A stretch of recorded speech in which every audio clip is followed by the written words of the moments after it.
Okay, let's see what's going on with my screen. There we go. Okay. All right, family. This is Cassandra Faye Floyd, also known as the daughter of the Fates. And I am back with a promised reading for today. Like I said yesterday, I'm not gonna do a lot of a lot of introductions like I did yesterday.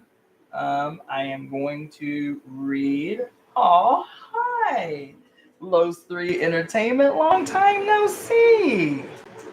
So anyway, that's what we're gonna do today. Yesterday, I rewatched the video that I made, and I'm gonna tell you, just as happening today, I have to call my internet people because apparently it is not StreamYard that is giving me the problem. The same problem occurred when I was doing just a straight YouTube, um, broadcast yesterday, the slowing, the sketchiness, or whatever. So y'all just have to bear with me. It's really messed up because I pay a lot of money for my internet service, and I don't know why this is just all of a sudden starting to happen out of nowhere. But anyway, so again, my name is Cassandra Faye Floyd, also known as the daughter of the Fates, founder of the Temple of Evolutionary Emergence. I want to welcome in the family my name. How you doing? She is listening as she's driving home from work. Right on. Today is going to be a good listen because, as promised, I am going to be reading from the wonderful works of Barbara G. Walker called The Women's Encyclopedia of Myths and Secrets. The Women's Encyclopedia of Myths and Secrets. Today is a follow up on yesterday's discussion, which I really feel like was a good discussion. I think it's one that's well overdue. Greetings, Nura Allah. I think it's a discussion that's long overdue, and in no capacity that I've seen is it analyzed as thoroughly as it should be in turn, because what we always see is there's no shortage of documentaries about witchcraft, about Wicca, about the history of the Inquisition, about the history of the witch trials here in the Americas during the Puritan era. Like, there's no shortage of documentaries just feeding you information about, quote, what happened. There is an absolute absence of documentaries that offer any kind of like political historical analysis about what really gave rise to those occurrences in human history and the ever present impact of these occurrences. That's what I'm interested in, right? So just like I told you yesterday, the reason I'm interested is because of the atmosphere, the environment that I feel like is ripe for reoccurrence of those kinds of tragedies. So with that being said, today reading from the Women's Encyclopedia of Myths and Secrets by Barbara Walker, we're going to be reading about... This book is so wonderful, just FYI. So wonderful. It's so wonderful. So today we're going to be reading through the sections entitled Witch and Witchcraft. My name, you need to get the book. I think this big old biblical size book, I think I got on Amazon a few years ago for like $8 used. Like, I got this book so cheap, right? And I just got it used. But they have it in paperback, probably cheaper than that. I got the hard copy, but get the book. It's a game changer. So I'm gonna go on. This This is the section on witch. There are many other words. There are many other words for witches, such as incantatrix,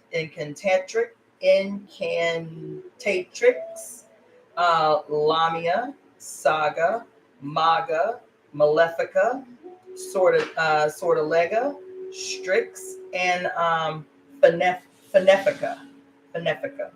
In Italy, a witch was a strega or a genara, an old title of a priestess of Jano or Juno, a Jana or Juno. English writers called witches both hags and fairies, words which were once synonymous. Witches had metaphoric titles like bacalaria, stick rider, fascinatrix, one with the evil eye, herbaria, one who gathers herbs, strix or screech owl, pixidria, keeper of an ointment box, femina saga, wise woman, lamia, night monster, incantator, worker of charms, magus, wise man, sortaria, mulier, seeress, benefica, poisoner, maladaria, evildoer. Latin treatises called witches, anispex, agarius, divinator, Yanuatica, legator, mascara, interesting, as I take notes, mascara, let's see, Fidanisa, and stregular.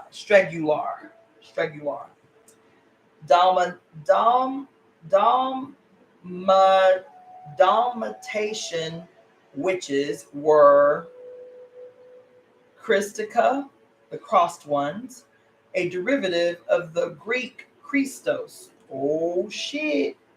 Oh shit.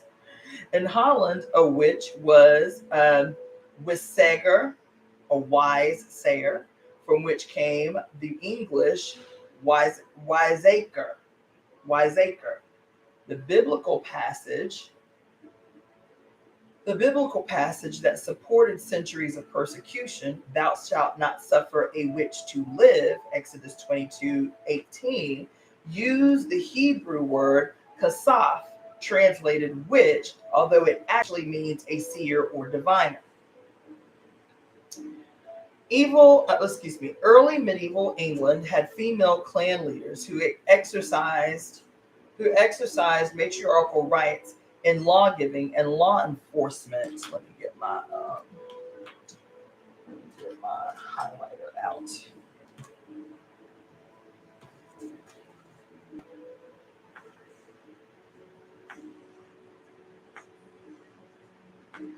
Early medieval England had female clan leaders who exercised the matriarchal rights in law giving and law enforcement. The Magna Carta of Chester called them Eudices de witch, judges who were witches. Oh shit. Female elders once had political power among the clans, but patriarchal religion and law gradually took it away from them and called them witches in order to dispose of them. In 1711, Addison observed that, quote, when an old woman begins to dote and grow chargeable to a parish, she is generally turned into a witch.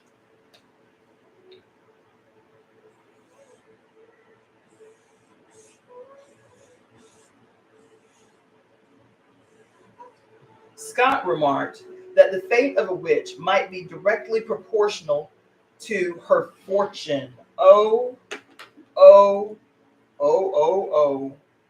Baby, y'all didn't hear. Y'all did not hear. Scott remarked that the fate of a witch might be directly proportional to her fortune. What did I just say yesterday? That before the Roman Catholic Church sent out its minions around the world of color, Asia, Africa, and the Americas, the Roman Catholic Church and the Holy Roman Empire had already amassed a fortune through the Inquisition, charging those particularly with wealth, power, influence, or land with witchcraft as a way to absorb their wealth. Child. The Pope made saints out of rich witches, but poor witches were burned. Uh-oh. Among many examples tending to support this opinion was the famous French chambre ardente, the famous French chambre ardente affair, which involved many members of the aristocracy and the upper class clergy in a witch cult. Numerous male and female servants were tortured and burned for assisting their masters in working witchcraft. But in all the 4 years the affair dragged on, no noble person was tortured or executed. Hold on, let me write a note.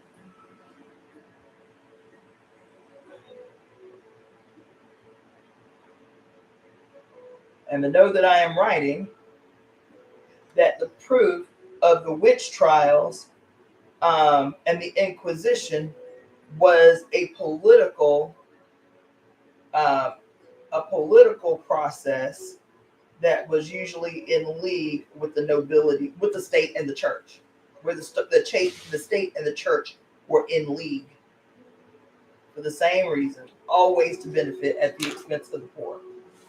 Okay. Illogically enough, the authorities persecuted the poor, outcast folk as witches, yet professed to believe witches could provide themselves with all the wealth anyone could want. Reginald Scott, a disbeliever, scornfully observed that witches were said to, quote, transfer their neighbor's corn into their ground, and yet are perpetual beggars and cannot enrich themselves, either with money or otherwise. Who is so foolish as to remain longer in doubt of their supernatural powers?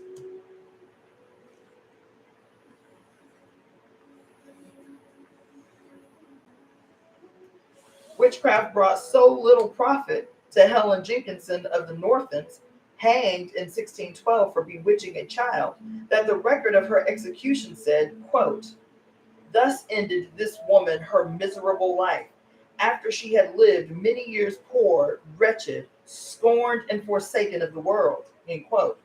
The nursery rhyme stereotype of the witch owed much to Scott's description.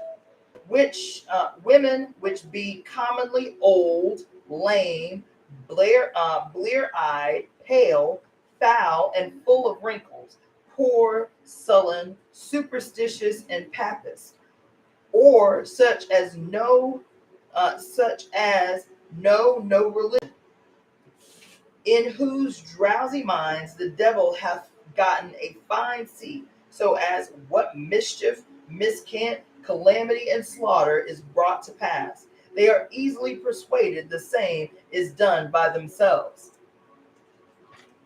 They are lean and deformed, showing melancholy in their faces to the horror of all that see them. They are doting, scolds, mad, devilish, and not much differing from them that are thought to be possessed with spirits. End quote. Oh my God. Persecutors said it was heretical to consider witches harmless. Even in England, where witches were not burned but hanged, some authorities fearfully cited the received opinion that a witch's body should be burned to ashes to prevent ill effects arising from her blood.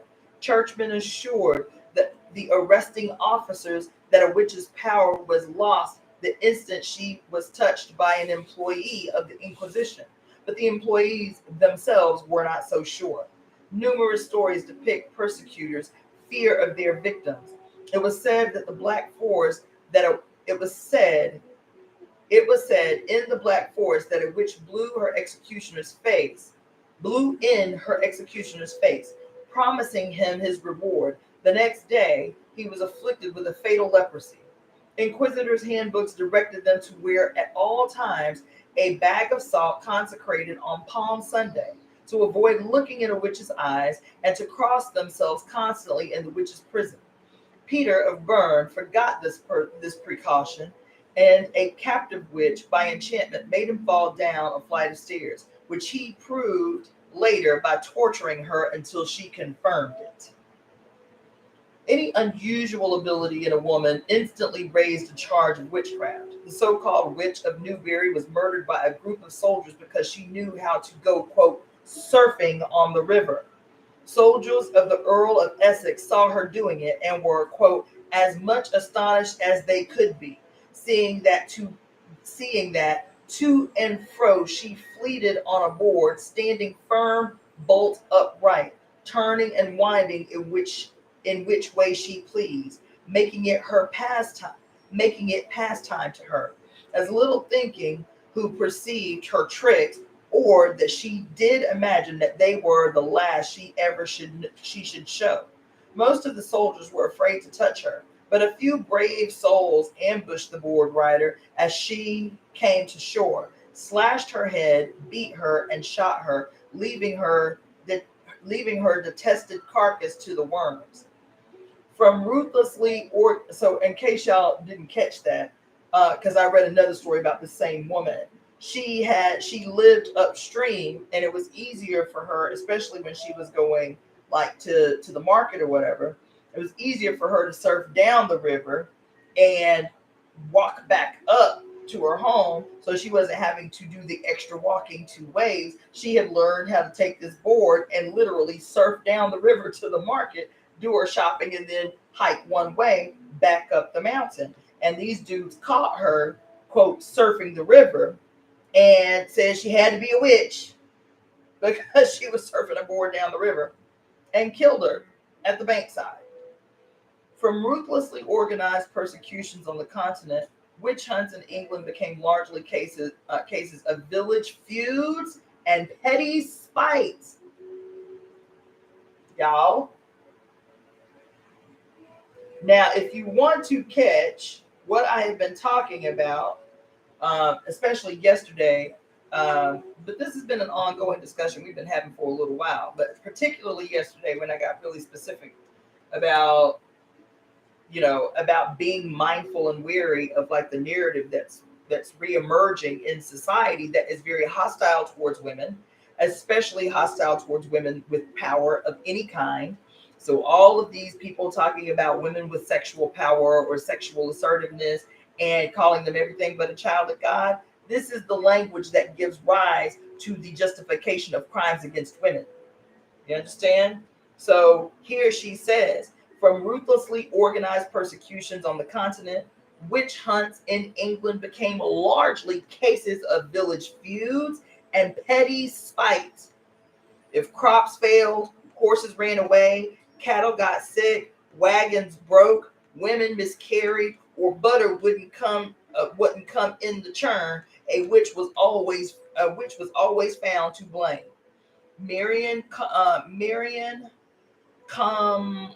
Comlauqui of Orkney was burned in 1643 for turning herself 3 times widdershins. Widdershins means counterclockwise, or dancing. When they call it widdershins, dancing counterclockwise, right? To make her neighbor's barley crop rot. A tailor's wife was executed for quarreling with her neighbor, who afterwards saw a snake on his property and his children fell sick. One witch was condemned for arguing with a drunkard in an alehouse. After drinking himself into paroxysms of vomiting, he accused her of bewitching him, and he was believed. A woman was convicted of witchcraft after having caused a neighbor's lameness by pulling off her stockings. Another was executed for having admired a neighbor's baby which afterward fell out of his cradle and died. 2 Glasgow witches were hanged for treating a sick child. Even though the treatment succeeded, the child was cured. Even though the treatment succeeded and the child was cured, because they cured the child, they were accused of being witches and hanged. Joan Carson of Kent went to the gallows in 1586 for having dry thatch on her roof. Her neighbor, whose child was sick, was told by an unidentified traveler that the child was bewitched, and it could be proved by stealing a bit of thatch from the witch's roof and throwing it on a fire. If it crackled and sparked, witchcraft was assured. The test came out positive, and the court was satisfied enough to convict the poor woman. Witches were convenient scapegoats for doctors who failed to cure their patients. Oh, y'all ain't heard. Y'all have not heard. Witches were convenient scapegoats for doctors who didn't know what the fuck they were doing and failed to cure their patients. For it was received belief that witch-caused illnesses were in fact incurable. Wire said, quote, ignorant and clumsy physicians blame all sicknesses which they are unable to cure or which they have treated wrongly on witchery, end quote. There were also priests and monks who claimed to understand the healing art, and they lie to those who seek help that their sicknesses are derived from witchery, end quote. Most real witch persecutions reflect no erotic orgies, no Sabbaths, or elaborate rituals, merely the hatreds and spites of narrow peasant life assisted by vicious laws. Y'all ain't heard. For those that are on the line right now, what were we saying yesterday about witchcraft and the church? I won't even get that deep. The church is the state. The state is, or if the state is, quote, ordained by God, therefore incapable of any wrongdoing, then who ordained the state as God graced? The church, religion of any kind, Islam, Judaism, Catholicism, Christianity, ordains the state because they are perpetually in collusion. Perpetually in collusion. Even now, even today, even in the land of the free and the home of the brave, where there is a, quote, separation of church and state, that has never existed in this country. The separation of church and state has never existed in this country. The church and the state are in collusion. The state serves the church, and the church ordains the state. Anyway, witches provided a focus for sexist hatred in male-dominated society. As Stanton pointed out, quote, the spirit of the church, in its contempt for women, as shown in the scriptures, in Paul's epistles, and in the Pentateuch, the hatred of the fathers manifested in their ecclesiastical canons and in the doctrines of asceticism, celibacy, and witchcraft, destroyed man's respect for woman and legalized the burning, drowning, and torturing of women. Women and their duties became objects of hatred to the Christian missionaries and of alternate scorn and fear to pious ascetics,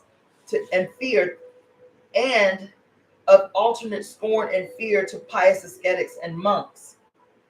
The priestess mother became something impure, associated with the devil, and her lore an infernal incantation, her very cooking a brewing of poison, nay, her very existence a source of sin to man. Thus, woman as mother and priestess became woman as witch. Here is the reason why in all of the biblical researches and higher criticism, the scholars never touch the position of women, end quote.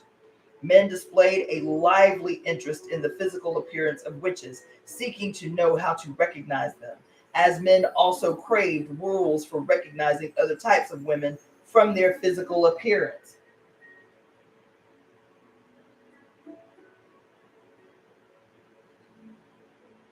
from their physical appearance. It was generally agreed that any woman with dissimilar eyes was a witch. Where most people had dark eyes or swarthy complexions, as in Spain and Italy, pale blue eyes were associated with witchcraft. Many claimed any woman with red hair was a witch.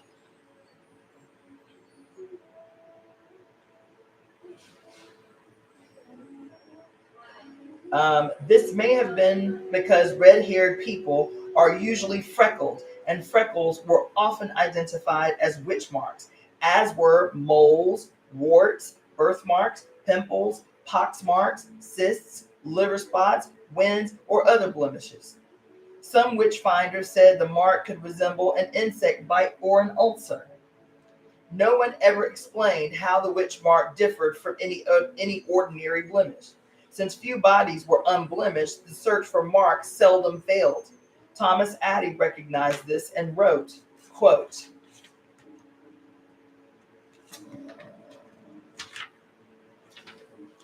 "Very few people in the world are without privy marks upon their bodies, as moles or stains, even such as witchmongers call the devil's privy marks," end quote. But no one paid any attention to this. Trials were conducted with as much injustice as possible. In 1629, Isabel Young was accused of crippling by magic a man who had quarreled with her and causing a water mill to break down. She protested that the man was lame before their quarrel, and water mills can break down through neglect. The prosecutor, Sir Thomas Hope, threw out her defense on the grounds that it was contrary to the libel. That is, it contradicted the charge made by the man. When a witch is on trial, Scott said, any quote equivocal or doubtful answer is taken for a confession, end quote.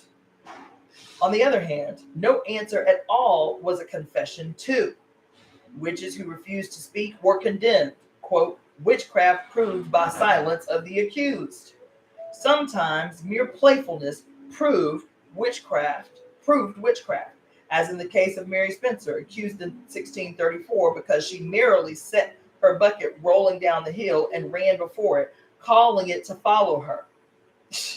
Sometimes women were stigmatized as witches when they were in fact victims of unfair laws, such as the law that accepted any man's word in court ahead of any number of women's.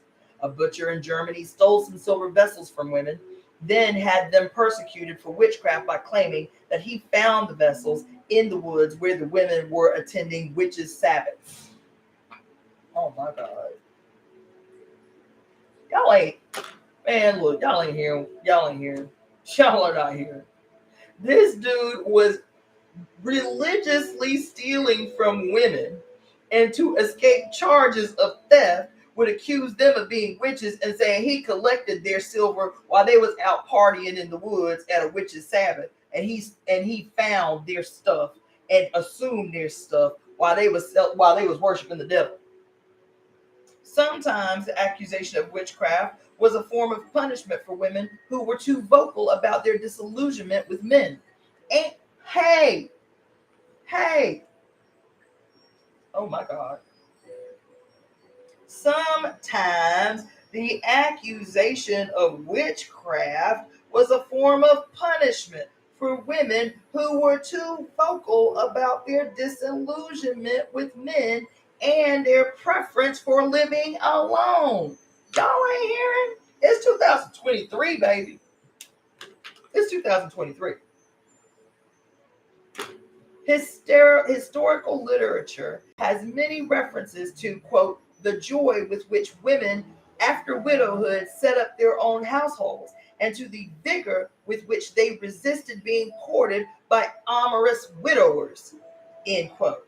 The solitary life, however, left a woman even more vulnerable to accusations of witchcraft, since men usually thought she must be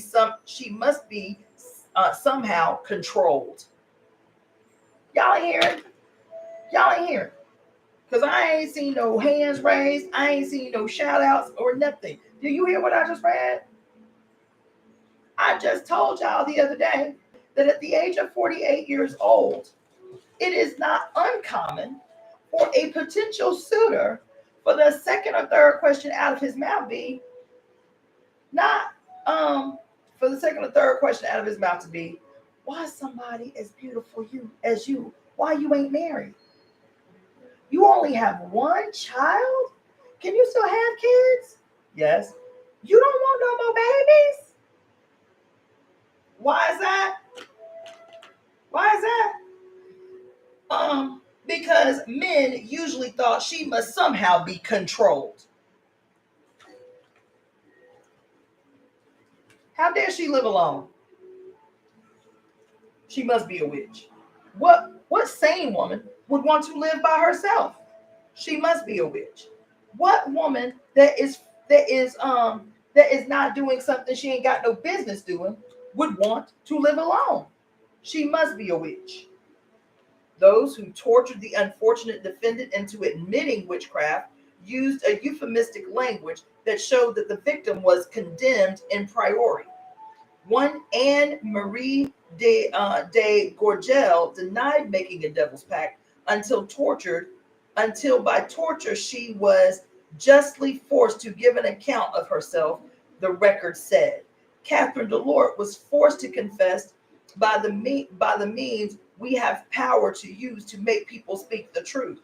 And she was, quote, convicted of all the crimes we suspected her of committing, although she protested her innocence for a long time. The Inquisitor Nicholas Remy professed a pious astonishment at the great number of witches who expressed a positive desire for death, pretending not to notice that they had been brought to this desire by innumerable savage tortures. The extent to which pagan religion, as such, actually survived among the witches of the 16th and 17th centuries has been much discussed but never decided. Dean Church said, quote, society was a long time unlearning heathenism. It has not done so yet, but it has hardly begun. At any rate, it was only just beginning to imagine the possibility of such a thing in the 11th century, end quote. In the 15th century, Bohemia, it was still in 15th century Bohemia, it was still common practice at Christmas and other holidays to make offerings to the gods rather than to God. European villages still had many wise women who acted as priestesses officially or unofficially. Since church fathers declared Christian priestesses unthinkable, all functions of the priestess were associated with paganism. Bishops described pagan gatherings in their dioceses, attended by, quote, devils in the forms of men and women. Pagan ceremonies were allowed to survive in weddings, folk festivals, seasonal rites, feasts of the dead, and so on. But when women or goddesses played the leading role in such ceremonies, there was more determined suppression.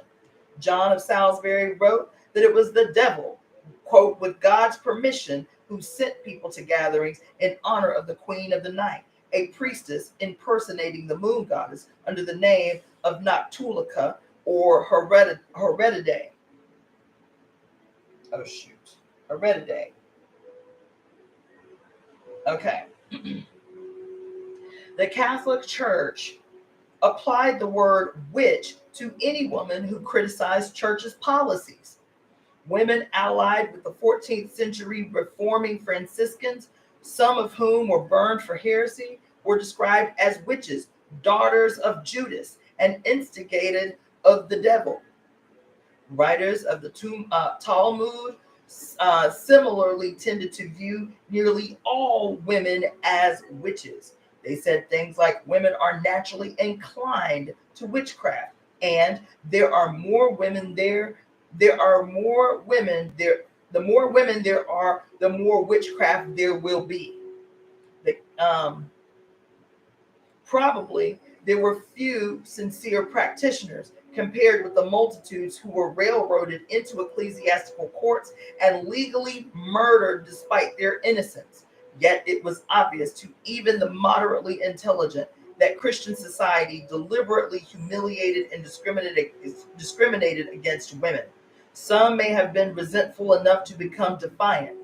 Quote, women who have no voice in the canon law and the catechism, the church creeds and discipline, and why should they obey the behest of a strictly masculine religion that places the sex at the disadvantage in all of life's emergencies? End quote. Possibilities for expressing their frustration and defiance were severely limited, but voluntary adoption of the witch's reputation and behavior was surely among such possibilities. Let's see, what time is it? Okay, so the next section is much longer. It is called Witchcraft. It's very long. I don't know that we'll get through the whole thing today, but maybe I'll just skip through the things that I feel like are most important.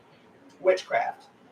In the early Middle Ages, almost anything women did could be described as witchcraft because their daily lives invoked the goddess with 1,000 small ceremonies as well as larger ones connected with major holidays. Martin of Braga said women must be condemned for decorating tables, wearing laurels, taking omens from footsteps, putting fruit and wine on the log in the hearth, and bread in the well. What are these but worship of the devil? For women to call upon Minerva when they spin, and to observe the day of Venus at weddings, and to call upon her whenever they go out upon the public highway. What is this but the worship of the devil? End quote. Outside the official religion, where they were kept, women passed down their favorite private family recipes and charms, curses and blessings, telling traditional tales of the past and foretelling the future from omens and signs. The Dominican Johann Herold declared, most women, quote, most women belie their Catholic faith with charms and spells after the fashion of Eve, their first mother, who believed the devil speaking through the serpent rather than God himself. Any woman by herself knows more of such superstitions and charms than 100 men, end quote. Up to the 15th century, women's, quote, charms and spells were virtually the only repository of practical medicine. Churchmen avoided doctoring on the ground that all sickness came from demonic possession, and the only permissible cure was exorcism. Europe's traditional witch doctors were women, clan mothers, priestesses of healing shrines, midwives, nurses, vilas. In pre-Christian Gaul and Scandinavia, medicine was entirely in the hands of women. Even in the Christian era, the village wise woman was still every peasant's family doctor. Paraculus said witches taught him everything he knew about healing. Dr. Lamb, the Duke of Buckingham's famous devil, was said to have learned secrets of medicine by consorting with witches. In 1570, the Gaoler of Canterbury Castle released a condemned witch, citing the popular opinion that she did more good for the sick with her homely remedies than all the priest's prayers and exorcisms. Agrippa von Nettesheim thought witches superior to male practitioners. Quote, are not philosophers, mathematicians, and astrologers often inferior to country women in their divinations and predictions? And does not the old nurse very often beat the doctor? End quote. The men who learned doctoring from witches were allowed to practice, but their female teachers were persecuted. Scott observed that a male, quote, conjurer was permitted to cure disease by magic arts, whereas a woman was condemned to death for doing the same. Ordinary folk had no doctors. Physicians were available chiefly to the rich. The poor took their troubles to the local witch. Irish farmers still say a fairy doctor is needed for charms against the evil eye.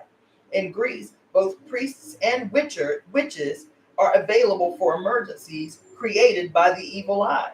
The priest burns incense and recites appropriate prayers. The witch also burns incense as she recites appropriate incantations.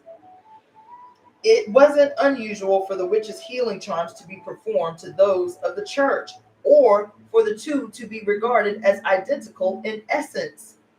Ramesses wrote that the witches' cures were indistinguishable from the magical and juggling cures professed by the clergy, including saints, images, relics, holy waters, shrines, Ave Marys, crucifixes, benedictions, charms, characters, sigils of the planets, and of the signs.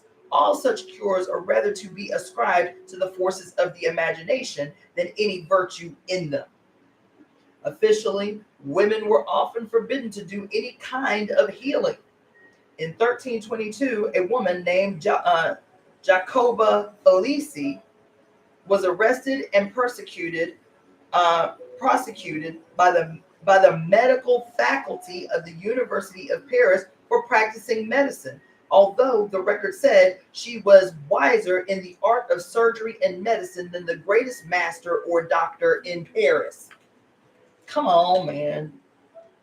Come on, y'all, and act like you heard. She was still arrested and prosecuted in 1322 and accused by the medical faculty of the University of Paris for practicing medicine, although the record showed that she was wiser in the art of surgery and medicine than the greatest master or doctor in Paris. Act like you heard what I see. Scott said, witchmongers gave the witches as much power as Christ, and even more. When they claimed witches could raise the dead, as Christ raised Lazarus, when they could turn water into other fluids like wine or milk, they could control the weather, the crops, animals, men. They could see into the past and future. Reading of witches' trials, he said, you shall see such impossibilities confessed, as none, having his right wits, will believe. Laura also declared that the sins for which witches were brought to the stake were such that they could not possibly commit. Churchmen, however, viewed the impossibility of witches' miracles as perfectly good ground for them for believing them, because, quote, because the performance of the impossible proved that demons were at work, end quote. It was never explained how the performance of a miracle demonstrated the intervention of a saint in one case and of a demon in another. For example, Marie Bachhill was burned as a witch, though her miracles were saint-like. She healed the sick, saw holy visions, displayed stigmata, and performed many acts that led to canonization in other cases. Y'all ain't heard? Maria went to the stake, though, because at the time, the only people that could be canonized were men. Y'all ain't heard?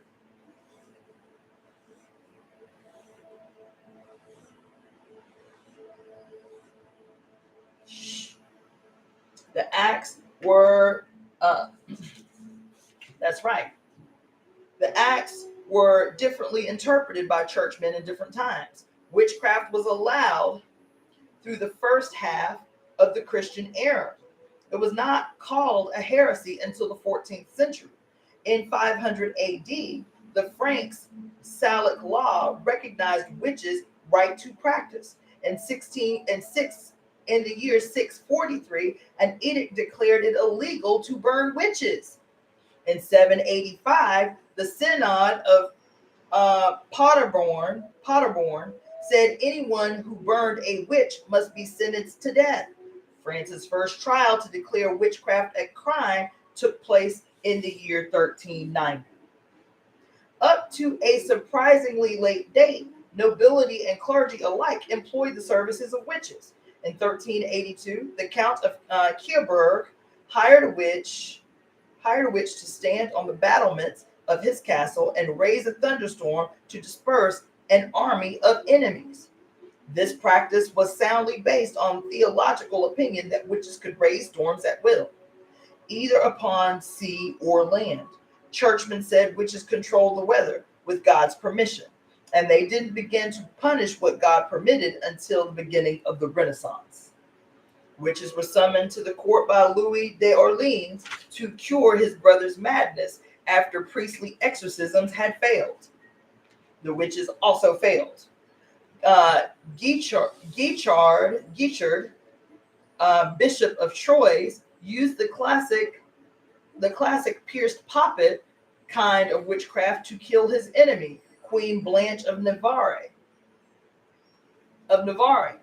English law was fairly tolerant of witchcraft until the reign of James I. As late as 1371, a male witch was arrested in Southwark for possessing magical articles, a skull, a grimoire, and a corpse's head for divination. He was released after he had promised to not do it again. In 1560, a lenient period, 8 men confessed to conjuration and sorcery, and were released with a reprimand. Only 3 years later, the same acts were made punishable by imprisonment or by a death penalty. The Council of Treves in 1310 outlawed conjurations, divinations, and love potions. Further prohibitions seemed to be aimed at supporting husbands who wished to cast off their wives. Stringent laws threatened a witch to whom an abandoned wife might apply for revenge through malefica, since she had no recourse under law.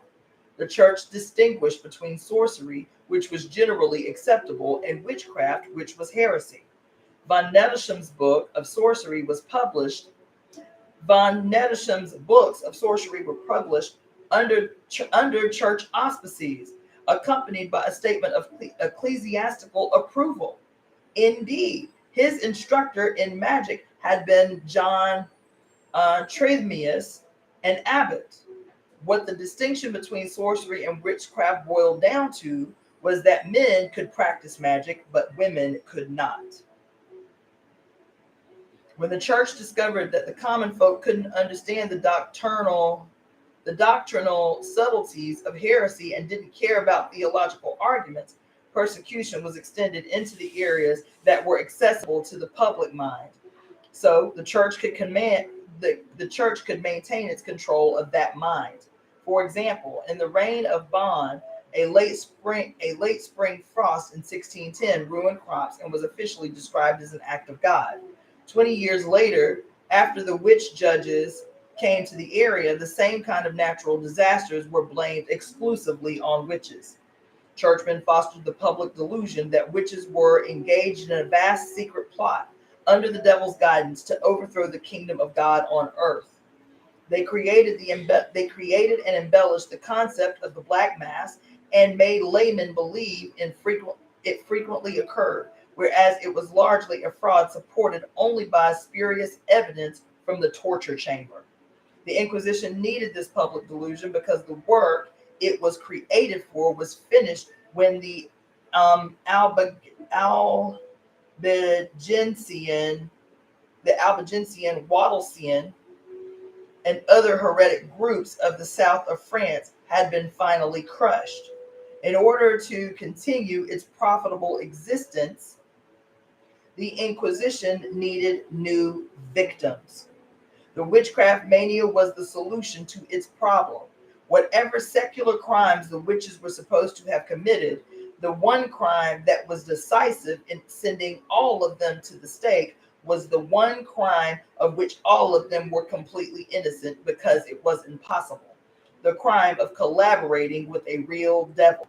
As for secret continuation of pre-Christian religion, that was more often done by the church itself in the guise of saint worship, festivals, and healing shrines, and etc. Scholars aren't sure how much pagan religion survived in the form of actual group worship. At the beginning of the era of persecution, Pico della Mirandolos Lestrega, the witch, described a cult in northern Italy where a pagan goddess presided over sexual orgies. She was said to bear a close resemblance to the Mother of God. Another group at Arras was said to have centered on, quote, a prostitute called Demoiselle, or the maiden. Her consort was the abbot of Little Sense, otherwise known as the Prince of Fools, a composer and singer of popular songs. In other words, It was a cult of minstrelsy.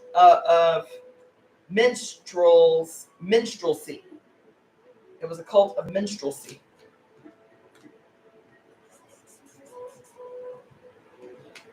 There is a vast body of information about what went on at the witches' sabbaths. All of it is worthless because its source was the torture chamber. The late Renaissance saw a frivolous interest in black masses among the wealthy, who tried to model a new cult group on what they had read of earlier trials. In 1610, Pierre de Lanque wrote of great lords and ladies and other rich and powerful ones who handled with the great matters of the Sabbath, where they appear cloaked, and the women with masks, that they may keep themselves always hidden and unknown. End quote. And in the reign of Louis XIII, half the Parisian clergy and most of the court included Madame de Montespan, who were involved with a society which called Lavoisin, who staged black masses for them. But their rituals were based on ecclesiastical literature, not on a folk tradition. Y'all, oh my God. Listen, what did I say? I think it was at our last temple service when I said that the early origin of the creation of enemy consciousness or an enemy concept comes directly from the church. The church is the first to create in the modern era. The church is the first to create an enemy consciousness because it needs an enemy to remain in business. Here it is saying that all the romanticized black masses among the wealthy, especially in France, were staged directly from the accounts that came through the torture of women accused of witchcraft. The church created the enemy. I just said that yesterday. The church created the enemy. The church created the devil. The church created demons. The church created ghosts. The church created all of these evil enemy concepts that kept the goddamn church in business were created by the church. How is that different than what is happening today? I got to digress for a minute.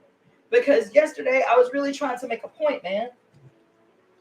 All of these people, particularly black men, who are doing these long dissertations on the evidence of the Illuminati takeover of hip hop and what artists are in league with the devil, but all of the foundation that they are using to make their argument is centered in Abrahamic religions. The creators of these very monsters, organizations, and institutions with which these artists are being accused of being in league with.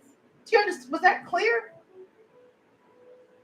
The same thing that these zealots, like the Hebrew Israelites and such, are using to show evidence of these performers being in league with the devil. And I told you yesterday, I was always uneasy by the shit because the images that are cited as evidence of, quote, witchcraft or evidence of evil doing or evidence of maleficent behavior or evidence of pacts with the devil or any bullshit are always the symbols and images and emblems of our ancient ancestors.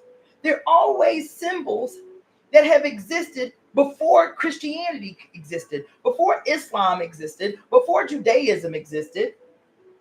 But these are the images, these are the symbols that are supposed to be symbolic of maleficent behavior, of ill intention by people. Not that we can be with our ankhs and with our pentagrams, which I use in my medical practice, right? Not with our ancient pre-Abrahamic symbols can be doing beneficent work, could be doing healing work, could be attempting to.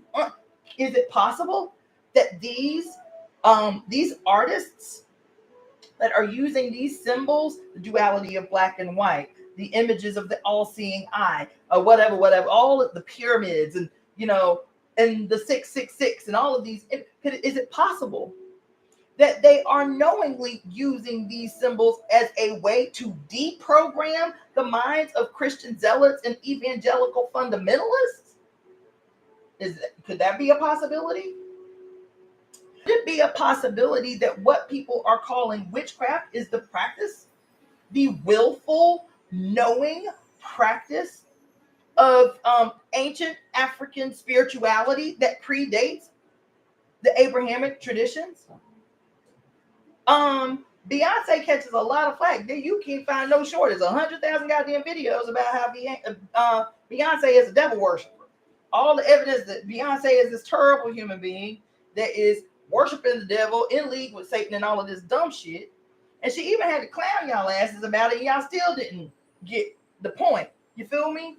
But she has never been quiet about who God is to her when she dresses in all gold, you know what I'm saying, in her videos, or when she acknowledges ancient traditional African ritual in her videos, or when she wears the horns of the mother deity in her videos, right? But because you are still hogtied to Abrahamic evangelical fundamentalism, you see the horns and you see Satan. You see the symbols and you see devil worship. But if you take the devil out of the equation, because I just told you the Catholic Church itself just admitted a hot second ago, the devil ain't real, right? Y'all know that, right? Y'all know hell don't really exist. We created that shit as a way to get you to self-police, right? As a way to keep ourselves in business by the creation of an enemy figure. They could always keep the church in business. They could always keep the church relevant. So here it is that even the nobility, because they were bored in this new world order created by the church that made life boring and miserable, because you can't do nothing now. Everything that they used to be able to do as a part of the worship of the goddess, now they are forbidden to do under the accusation of heresy or witchcraft. It had to be a boring life that Europeans were forced to live, because none of the cool shit, none of the fun shit that they used to be able to do under the goddess, they were able to continue to do. So the wealthy board, you understand, recreates the black mass using direct, what does she say? What's the quote? Based all of their rituals on ecclesiastical literature, not traditional folk religion, on ecclesiastical literature by torturers of women. Ecclesiastical accounts forced out of women through torture. It was important for me to make that digression. It has been claimed that witchcraft constituted a coherent underground organization from the beginning, with well-defined chains of command and communication. Witch books purporting to come from the ancient tradition speak of a brotherhood, not sisterhood. If you are condemned, fear not, the brotherhood is powerful, for they will help you to escape if you stand steadfast. Be sure, if steadfast you go to the pyre, drugs will reach you, and you will feel not. You but go to death, and what lies beyond the ecstasy of the goddess. End quote. But during the real persecutions, few witches seemed indifferent to their sufferings, and virtually none escaped.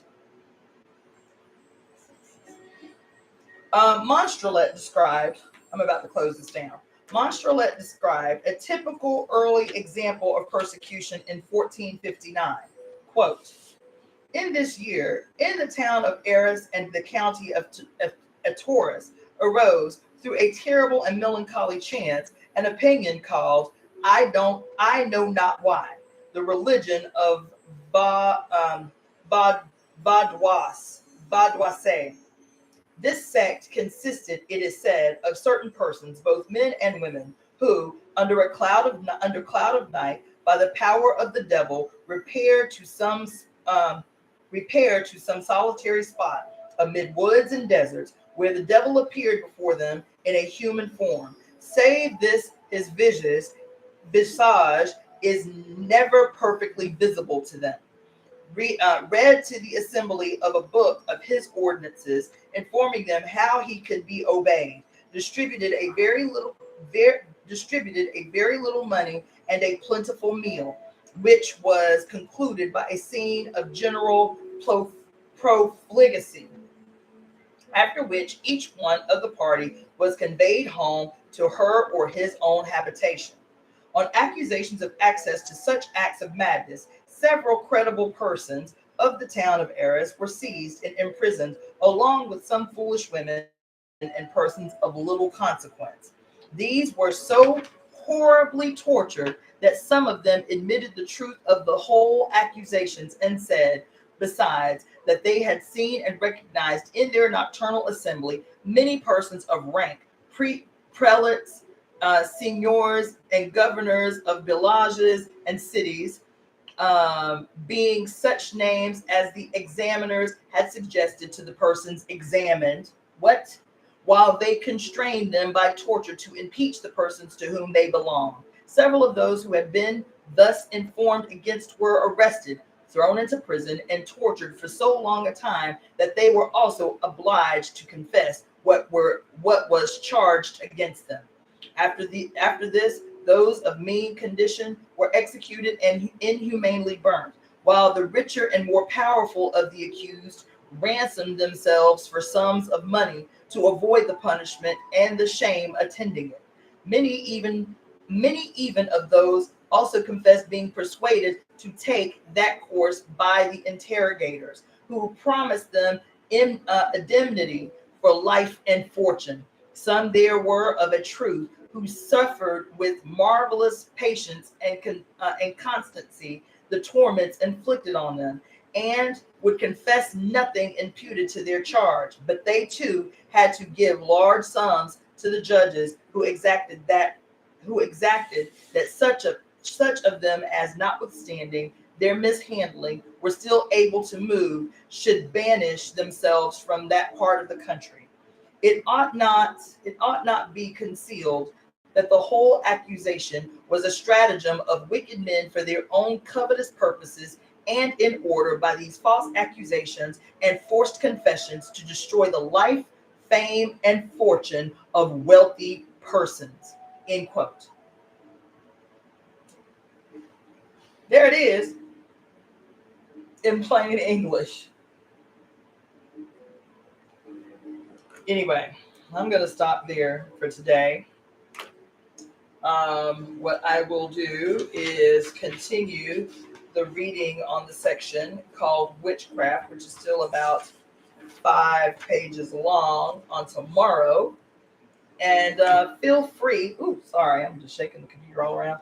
Feel free to message me, inbox me, comment on the post if you have any questions, if you have any insights, if you have any suggestions for future readings. I'm open to that. People seem to really enjoy the books so far that I've chosen to read online. So far, we've read The Great Cosmic Mother, Rediscovering the Religion of the Earth. We have read Communion, The Female Search for Love by Bell Hooks. We have read The Sibyls, the first African prophetesses of mamiwata and the Theft of African Prophecy by the Roman Catholic Church. That book is a game changer. We just finished reading The Alchemist last week. So if you have book suggestions, something that you would enjoy hearing me read live online, or any questions, also I am available again for nutritional consultation. I am an acupuncturist / nutritionist. So for nutritional consultations, I just did a couple of online, virtual consultations today from people who just started watching. So that was awesome. Readings, if you are interested in readings, nutritional consultations, complete consultations, with write-ups available. You can email me any of your questions, comments, whatever, at releaseheartcenter@gmail.com. Releaseheartcenter@gmail.com. Releaseheartcenter@gmail.com. Email me and tell me what it is you need to know, you need from me, you want to suggest to me. Again, I will reiterate, I will be speaking at the Afrofuturism Comic Con in San Diego this Saturday. And that will function as the Temple of Evolutionary Emergence Temple service on Saturday. So I will give you the details as soon as I know what time. I will know what time. I have what time I'll be making my presentation and what time to log in, because I'll be having my friend do that, record that live, broadcast that live as I'm speaking at this convention this weekend. And then next week, I'll be honest, I probably won't be, I'll try to be, but I probably won't be as disciplined in my 5:00 appointments here with you guys from Monday to Friday, because my birthday is next week. It's a week from tomorrow. And just like in stereotypical Virgo fashion, I'm throwing my own birthday party in the form of a meet and greet. And so I'm going to be playing the party. So forgive me if I am not disciplined, but I am just forewarning you. And so, with that being said, I'm going to end this this live today. My name is Cassandra Faye Floyd, also known as the Daughter of the Fates, founder of the Temple of Evolutionary Emergence. And I will see you again tomorrow at 5 p.m. Pacific Standard Time for the completion of the section of this wonderful book called The Women's Encyclopedia of Myths and Secrets. A Women's Encyclopedia of Myths and Secrets by Barbara G. Walker. We are right now reading the section on witchcraft. So we'll finish actually that reading tomorrow, have some discussion about it. Hopefully y'all will have some questions for me. Email me some questions or whatever so we can talk about it. In the meantime, I will see you guys tomorrow at 5 p.m. Pacific Standard Time. Thanks for tuning in. Peace, prosperity, may it come to you ninefold.